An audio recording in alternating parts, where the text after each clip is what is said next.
इस उत्सव में आज मंच को सुशोभित करती आदरणीय प्राचार्य जी, उप प्राचार्य जी और यहाँ उपस्थित सभी शिक्षक गणों को अंतर्राष्ट्रीय महिला दिवस की बहुत बहुत शुभकामनाएं।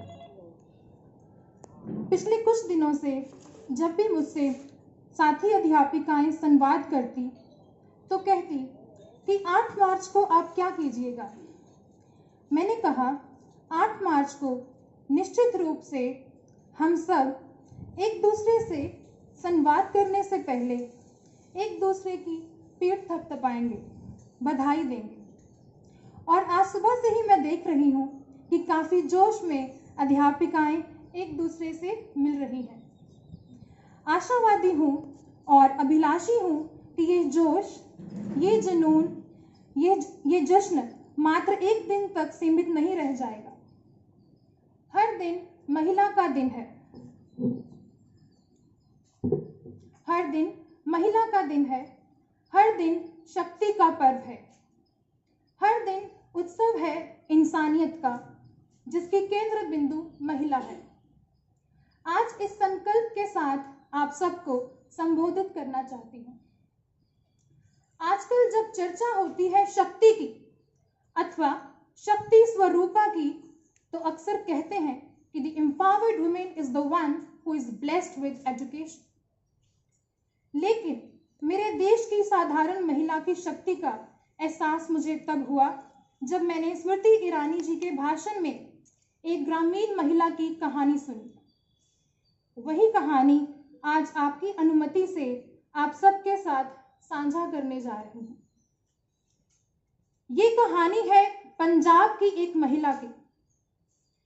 स्मृति ईरानी जी ने जब इस महिला से पूछा कि जब मंच पर आपका परिचय कराऊं तो परिचय में क्या करूं, तो उस महिला ने बड़ी बेबाक तरीके से कहा कि मेरे परिचय कहते वक्त ये बोलिएगा जरूर कि मैं वो औरत हूं जिसने अपनी ही बेटी को मारने का प्रयास किया लेकिन विफल हो गई। तो ईरानी जी ने कहा इतना क्रूर तो कोई व्यक्ति नहीं होता अपने ही इंट्रोडक्शन में। उसने कहा कि नहीं, बोलिएगा जरूर। साधारण गांव की महिला थी, पंजाब से थी। सर्दी का मौसम था।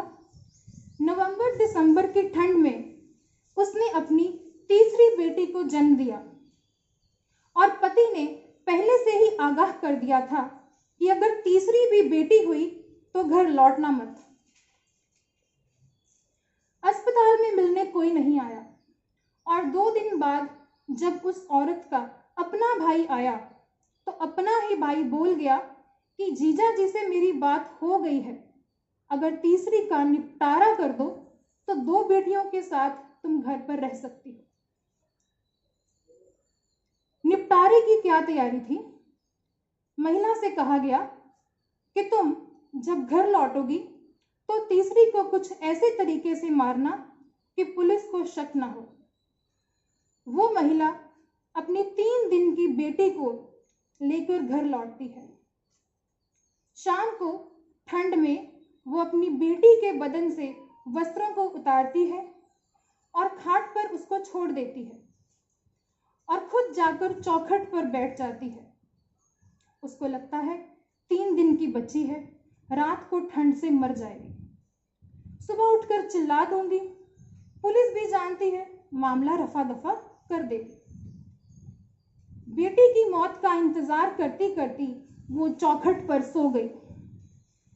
भोर होते हुए जब उसकी आंख खुली तो डरते डरते उस खाट के पास गई कि बच्ची का शरीर पड़ा होगा, अब चिल्लाने की बारी है। जब सहमी हुई वो उस खाट के पास पहुंची तो वो देखती है कि उस 3 दिन की बच्ची का पूरा बदन सर से लेके पांव तक पूरा नीला पड़ा है, लेकिन वो मरी नहीं। उस औरत ने कहा कि मैंने उस वक्त ये प्रण लिया, ये निश्चय किया कि जब मेरी मात्र 3 दिन की बच्ची पूरी रात मौत से लड़ सकती है तो क्या मैं अपने पति से नहीं लड़ सकती? इसी तरह से हम सब ने अपने जीवन में चुनौतियों को देखा है और समाधान में बदला है। सब ने कहीं ना कहीं संघर्ष में थोड़ा बहुत रोया है। आज मुस्कुराने की बारी है, तो आज सभी महिलाओं को उनके संघर्ष के लिए, उनकी यात्रा के लिए अभिनंदन देती हूँ और शक्ति के इस पर्व में उपासक के रूप में जो भाई उपस्थित हुए हैं उनके प्रति भी ऋण व्यक्त करती हूँ। एक बार फिर आप सबको अंतर्राष्ट्रीय महिला दिवस की हार्दिक शुभकामनाएं। धन्यवाद।